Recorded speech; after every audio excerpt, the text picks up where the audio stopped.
Herkese selamlar. Çağımızda kitle manipülasyon araçlarından en büyük hangisi diye sorsak eminim 10 kişiden 7 tanesi Twitter diyecektir. Hatta öyle ki sokak olaylarını anında ateşleyebiliyor bu Twitter. Ya da devletleri düşürebiliyor. Devlet liderleri hakkında kamuoyu oluşturabiliyor. Ülkelerde darbeler bile yaptırıyor. Hatırlarsınız Arap Baharı döneminde kitleleri adeta yönlendiren, organize eden bir platform haline gelmişti. Hatta bazı araştırmacılar Arap Baharı'nı aslında Twitter yaptı falan diyordu. O derece yani. Hal böyle olunca da ona sosyal medya demek biraz zor oluyor. Twitter'ı Elon Musk biliyorsunuz satın aldı malumunuz.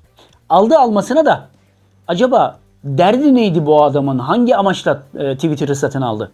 Para mı? Zaten yeterince parası vardı. Ya da güç mü? Tesla, SpaceX gibi şirketler ki başka şirketler de var. Zaten girişimcilik anlamında en güçlü karakterlerden bir tanesi. Yani yeterince gücü var adamın. Ya da özgürlük mü? Yeterince özgür değil işte.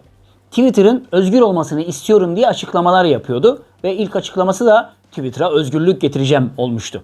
Ya da aslında o sadece gölge bir patron mu, gölge bir CEO mu, gölge bir lider mi? Yani perdenin arkasında başka hokkabazlar, ipi tutan başka hokkabazlar mı var? En başta şunu bilmemiz gerekiyor. Elon Musk'ın sahip olduğu Tesla firması bize araç üreten, elektrikli otomobiller üreten bir firma olarak tanıtıldı. Ki bu da normaldir. Yani bugün kime Tesla deseniz Nikola Tesla'nın büyük dahinin haricinde duyacağınız cevap elektrikli araba üreten firma falan der.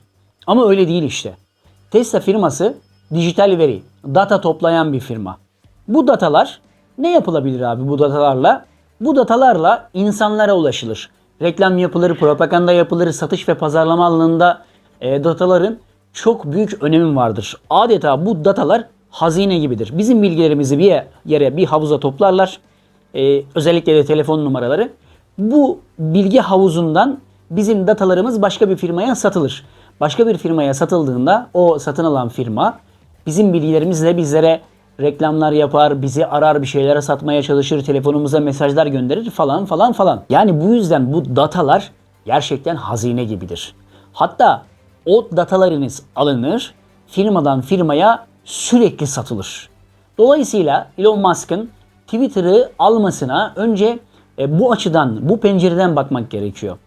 Çılgın girişimci Twitter'ı satın aldı değil de bir dijital veri firması adeta dijital veri cenneti olan başka bir firmayı satın aldı gözüyle bakmak gerekiyor. Tabii bunun haricinde Elon Musk'ın tek stratejisi de bu değil elbette. Aynı zamanda Elon Musk biliyorsunuz ki iyi bir manipülasyon yeteneği olan bir vatandaş, bir isim.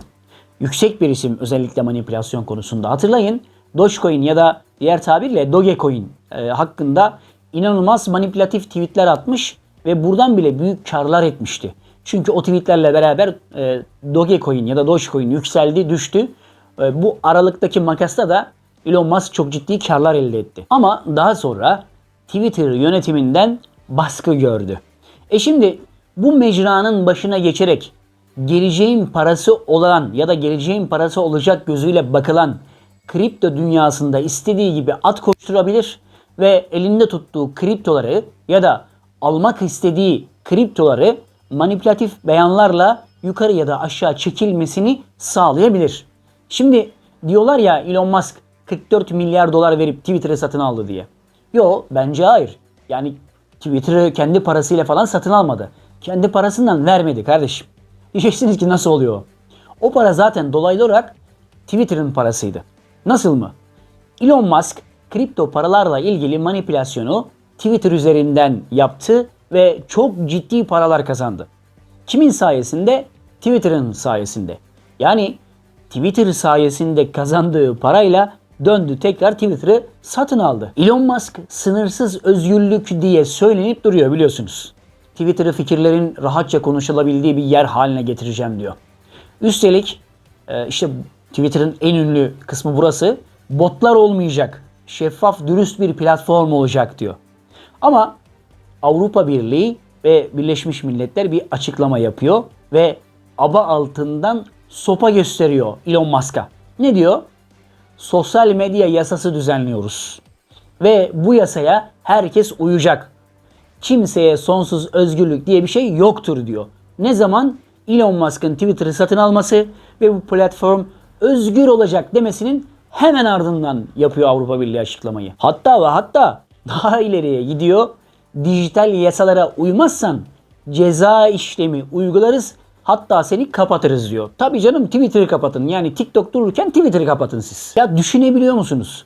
Bugüne kadar sahtekarlığın, devletler düşüren, yalanlar üretilen, komploların kol gezdiği Twitter sorun olmadı. Elon Musk alınca birden Avrupa Birliği bizim söylediklerimize uyacaksın yoksa seni kapatırız demeye başladı. Şimdi bu olaya baktığımızda ya kardeşim, bu Avrupa Birliği küreselciler, şeytaniler Elon Musk'ı tehdit ediyorlarsa o zaman Elon Musk iyidir abi gibi, bu adam doğrudur gibi bir sonuç çıkmasın. Niye biliyor musunuz, bunu özellikle söylüyorum. Bir örnek vereyim size.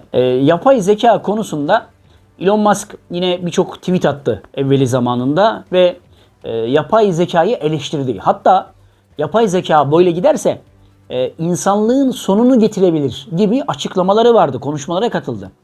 Dışarıdan baktığımızda vay be, adam insanlığı düşünüyor, doğruları haykırıyor diye düşünüyorsun. Elon Musk hakkında olumlu düşüncelere sahip oluyorsun. Ama yapay zeka insanlığın sonu olabilir diyen Elon Musk aynı zamanda yapay zeka konusunda en büyük desteği veren en büyük yatırımcılardan bir tanesi.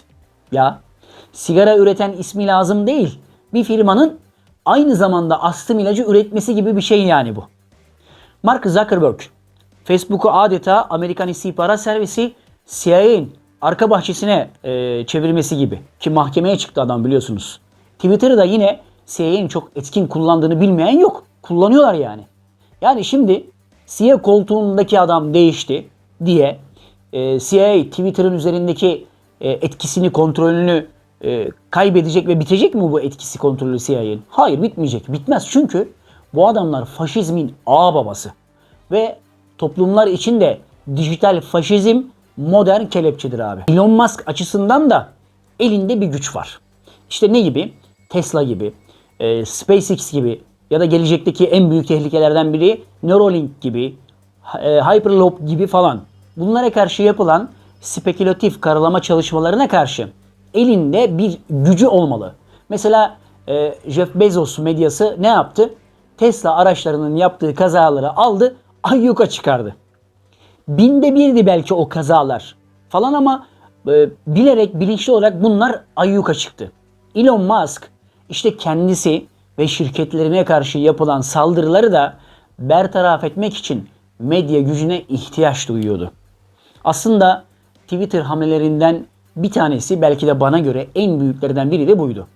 Bak abi, şöyle düşün.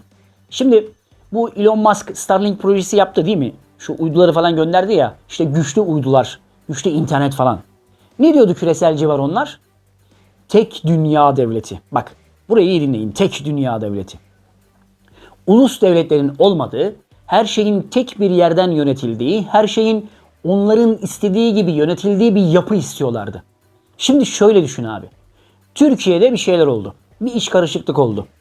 Ve küresel baronlar bu ülkeyi karıştırmak istiyorlar. Alenen belli. Arap Baharı gibi mesela.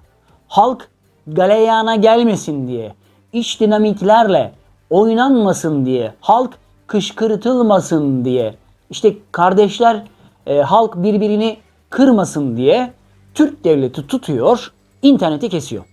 Çünkü bir dış müdahale olduğu istihbaratça belli. İnterneti kesiyor Türk milleti, Türk devleti. Şimdi bam teli burası. Ulus devlet interneti kesti ama hiçbir faydası olmayacak. Niye biliyor musunuz?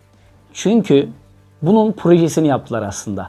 Starlink uyduları bağımsız ve internet vermeye devam edecek. Bağımsız çünkü.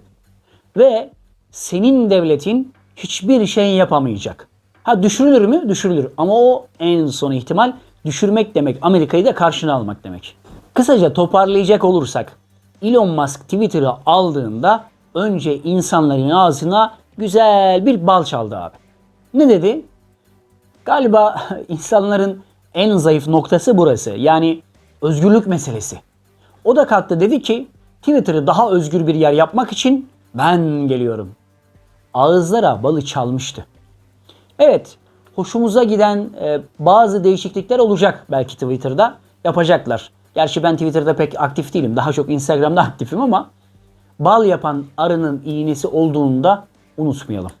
Yani bugün Elon Musk'ın ağzımıza çaldığı o balın oluşmasını sağlayan arının bir de iğnesi var. O iğneye dikkat edelim biz. Kalın sağlıcakla.